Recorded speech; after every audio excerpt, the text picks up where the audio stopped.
नमस्कार दोस्तों, मैं आप सभी के लिए लेके आई हूँ कुमार गौरव सर के फुल पत्ती वाली क्लास का फटाफट रिवीजन क्लास। ये 1.5 घंटे की क्लास मात्र आपकी 10 मिनट में रिवाइज हो जाएगी और इस क्लास के हैंड रिटेन नोट्स भी टेलीग्राम चैनल पर मिल जाएंगे। यदि आप चैनल पर नए हो तो चैनल को सब्सक्राइब अवश्य करें ताकि आपको नोटिफिकेशन मिलता रहे और वीडियो को अपने दोस्तों में लाइक शेयर करना ना भूलें। शुरू करते हैं 14 सितंबर 2023 करंट अफेयर का पहला क्वेश्चन। पहला प्रश्न है, हाल ही में तूफान डेनियल ने किस देश में भयंकर तबाही मचाई है? तो इस डेनियल नामक तूफान ने लीबिया में भयंकर तबाही मचाई है। डेनियल तूफान का नामकरण ग्रीस के द्वारा किया गया है।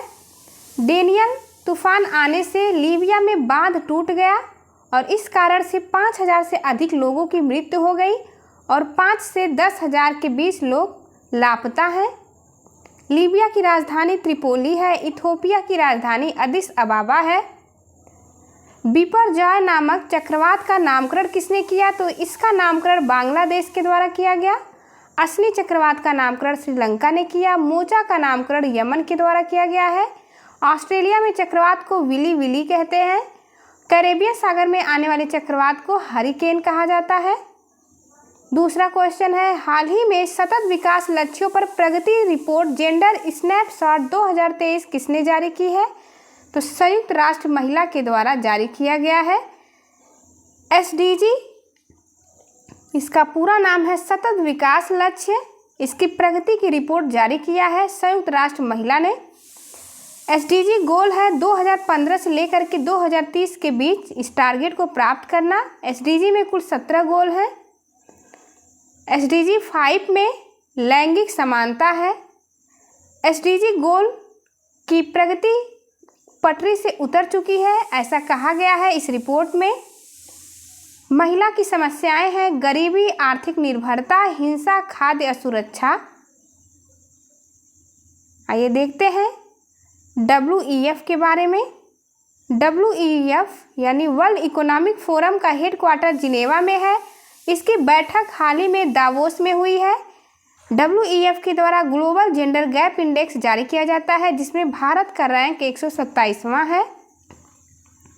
UNEP इसकी स्थापना 5 जून 1972 को हुई थी। नैरोबी केन्या में इसका हेडक्वार्टर है। WWF इसकी स्थापना 1961 को हुई थी। हेडक्वार्टर ग्लैंड स्विट्जरलैंड में है और इसका लोगो पांडा है। UNDP को देखते हैं। UNDP के द्वारा SDI यानी ह्यूमन डेवलपमेंट इंडेक्स जारी किया जाता है। इसके 3 आधार हैं ह्यूमन डेवलपमेंट इंडेक्स के। पहला है प्रति व्यक्ति आय, दूसरा जीवन प्रत्याशा, तीसरा साक्षरता। मोस्ट इंपॉर्टेंट है, एग्जाम में कई बार क्वेश्चन पूछा गया है। लॉजिस्टिक परफॉर्मेंस इंडेक्स कौन जारी करता है? तो वर्ल्ड बैंक के द्वारा लॉजिस्टिक परफॉर्मेंस इंडेक्स जारी किया जाता है। भारत का रैंक है 38। तीसरा क्वेश्चन, हाल ही में सरकारी कंपनी ITI लिमिटेड ने किस नाम से ब्रांडेड लैपटॉप और माइक्रो पीसी लॉन्च किया है? तो इस्मास नाम से इसे लॉन्च किया गया है, आप ध्यान रखेंगे। ITI लिमिटेड यह सरकारी कंपनी है जिसकी स्थापना 1948 में हुई थी। इसमें सहयोग कर रही है इंटेल कंपनी। यह कार्बन उत्सर्जन और बिजली की कम खपत को बढ़ावा देगा। सुपर कंप्यूटर के बारे में देखते हैं। परम कामरूप सुपर कंप्यूटर यह IIT गुवाहाटी में स्थापित है। परम शक्ति सुपर कंप्यूटर IIT खड़गपुर में स्थापित है। परम गंगा IIT रुड़की में स्थापित है। भारत का पहला सुपर कंप्यूटर परम 8000 है। भारत के में सुपर कंप्यूटर के जनक कौन है? तो भारत में सुपर कंप्यूटर के जनक विजय भटकर हैं। चौथा क्वेश्चन है, हाल ही में सिमोना हालेप पर डोपिंग के आरोप में 4 साल का बैन लगा। इनका संबंध किस खेल से है? तो ये टेनिस की खिलाड़ी थी। सिमोना हालेप टेनिस खेलती थी जो कि रोमानिया देश की निवासी हैं। डोपिंग के कारण इन्हें 4 साल के लिए प्रतिबंधित कर दिया गया है। खेल में नशे पदार्थ का उपयोग इन्होंने किया था, यानी कोई स्टेरॉयड दवा यूज की थी जिसके कारण इनके ऊपर बैन लग चुका है। आइए नोट पॉइंट में देखते हैं। 4 ग्रैंड स्लैम मोस्ट इम्पॉर्टेंट है। साल में 4 ग्रैंड स्लैम होते हैं। पहला ऑस्ट्रेलियन ओपन होता है, दूसरा फ्रेंच ओपन, तीसरा विंबलडन ओपन और चौथा अमेरिकन ओपन। ऑस्ट्रेलियन ओपन के विजेता मेल में नोवाक जोकोविक हैं जो कि सर्बिया के निवासी हैं। फीमेल में आर्यन सबालेंका हैं जो बेलारूस की निवासी हैं। फ्रेंच ओपन इसके विजेता नोवाक जोकोविक हैं और महिला में हैं ईगा स्विटेक। विंबलडन में मेल विजेता मार्केस आद्रोसोवा हैं। अमेरिकन ओपन में मेल विजेता नोवाक जोकोविक हैं, इन्होंने 24 ग्रैंड स्लैम जीत लिया है। और फीमेल में कोको गॉफ हैं जो कि अमेरिका की हैं। 5वां क्वेश्चन, एडीआर की रिपोर्ट के अनुसार सांसदों के खिलाफ आपराधिक मामलों में कौन सा राज्य शीर्ष पर है? तो इसमें शीर्ष पर है केरल। ध्यान रखेंगे आप। एडीआर का पूरा नाम है association of democratic reform.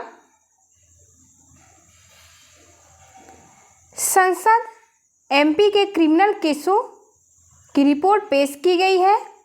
Bharat के 40% एमपी आपराधिक मामले में दर्ज हैं, यानी कि 40% एमपी के ऊपर आपराधिक मामला दर्ज है। इसमें प्रथम स्थान केरल का है जहां पे 73% एमपी के ऊपर आपराधिक मामला दर्ज है। गंभीर अपराधों की श्रेणी में प्रथम स्थान पर बिहार है। मोस्ट इम्पॉर्टेंट फैक्ट देखते हैं संसद, लोकसभा और राज्यसभा के बारे में।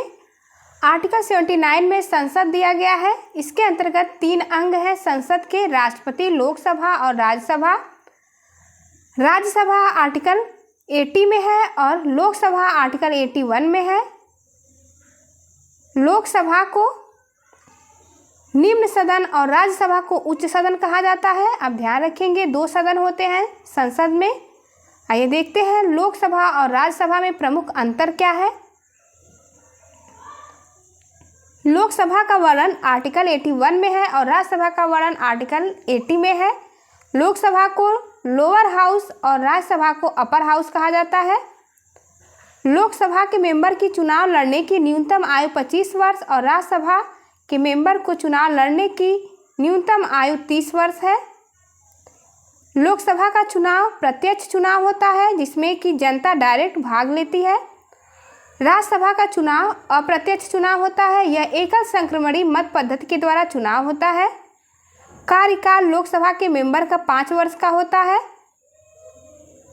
राज्यसभा के मेंबर यह एक अस्थायी सदन है, यानी कि इसका विघटन नहीं होता है। राज्यसभा के मेंबर का कार्यकाल 6 वर्ष का होता है। राज्यसभा में कुल सदस्यों की संख्या, कुल सीट 552 है, जिसमें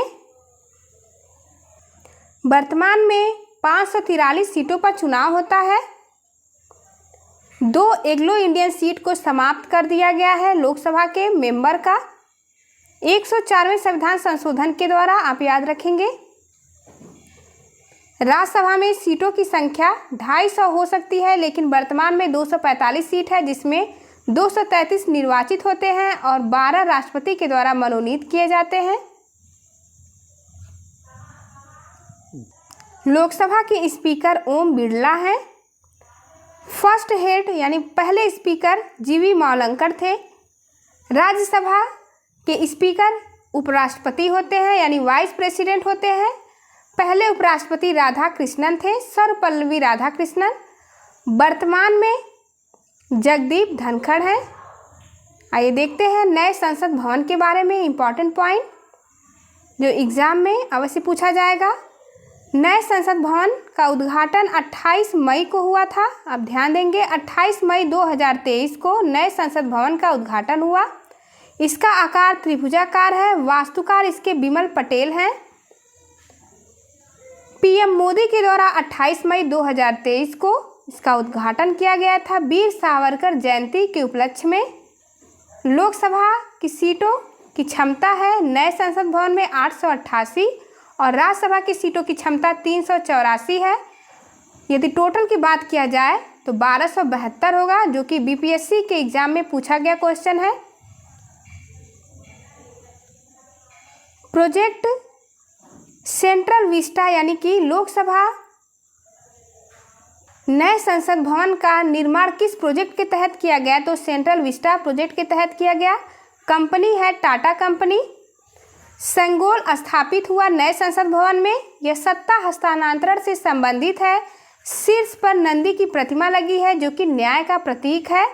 5 फीट की ऊंचाई है इस प्रतिमा की। छठा क्वेश्चन है, हाल ही में उत्तर प्रदेश के किस शहर में पहली बार ट्रांसजेंडर प्राइड वॉक का आयोजन किया गया है? तो पहली बार आयोजन उत्तर प्रदेश के लखनऊ में हुआ है। LGBT, आइए समझते हैं LGBT से क्या मतलब है। तो L से होता है लेस्बियन यानी महिला का महिला के प्रति स्नेह। गे से, G से हो जाएगा गे, पुरुष का पुरुष के प्रति आकर्षण। B से होगा बाइसेक्सुअल यानी दोनों।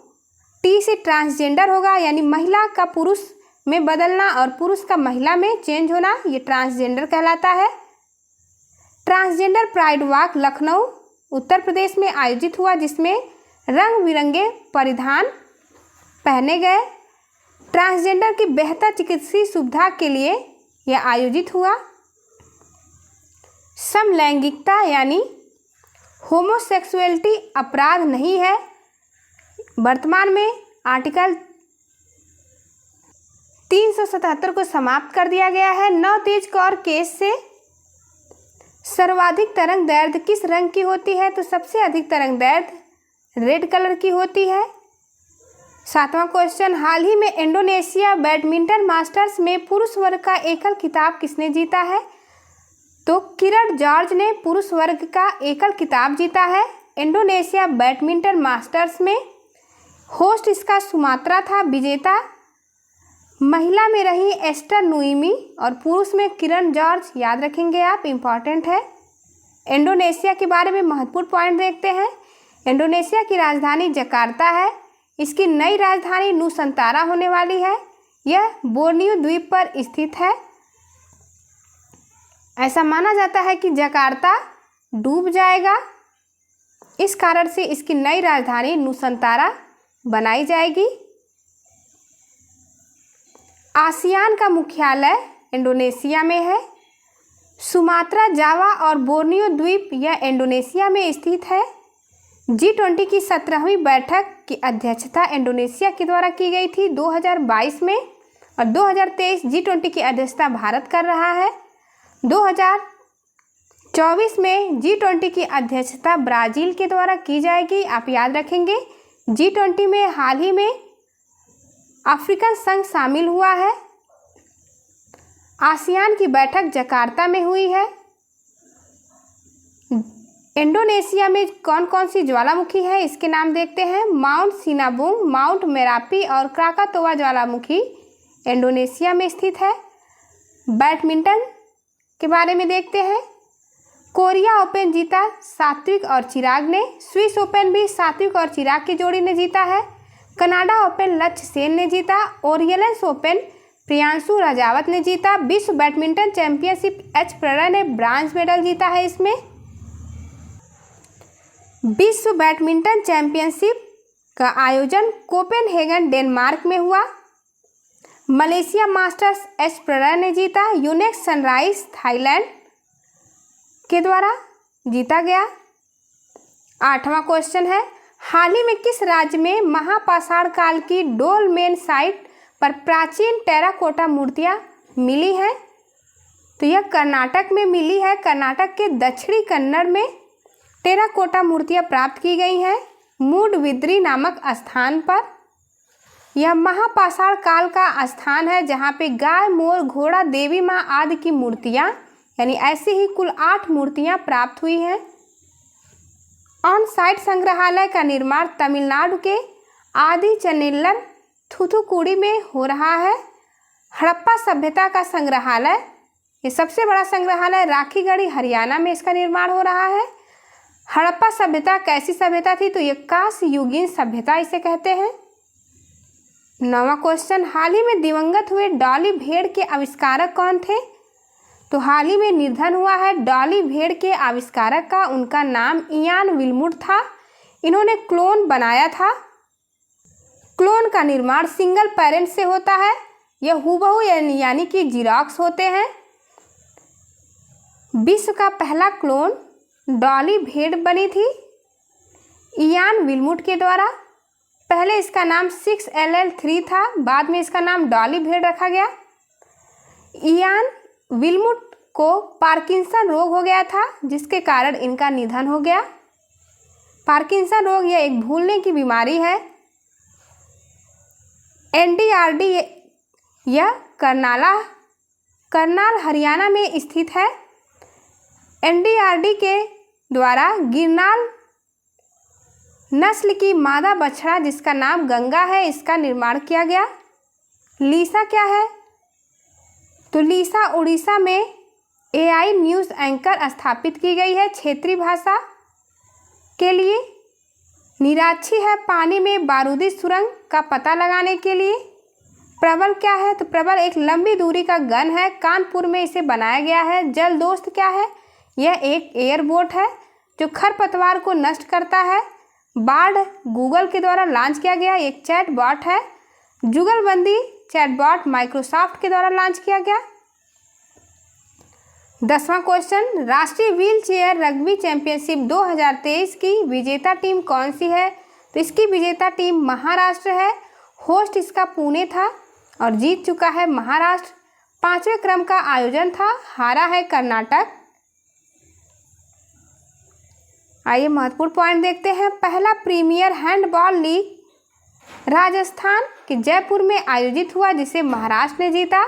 खेलो इंडिया यूथ गेम 5वें क्रम का आयोजन मध्य प्रदेश में हुआ और इसका फर्स्ट स्थान प्राप्त किया महाराष्ट्र, सेकेंड हरियाणा और तीसरे स्थान पर MP रहा। बम्बई से अलग होकर के महाराष्ट्र और गुजरात अलग राज्य कब बना? तो यह 1960 में बना। बम्बई से महाराष्ट्र हो गया और एक अलग राज्य गुजरात बना। महाराष्ट्र के CM एकनाथ शिंदे हैं। G20 प्रदर्शनी में भारत लोकतंत्र की जननी पोर्टल का किया गया अनावरण। 11वां क्वेश्चन है।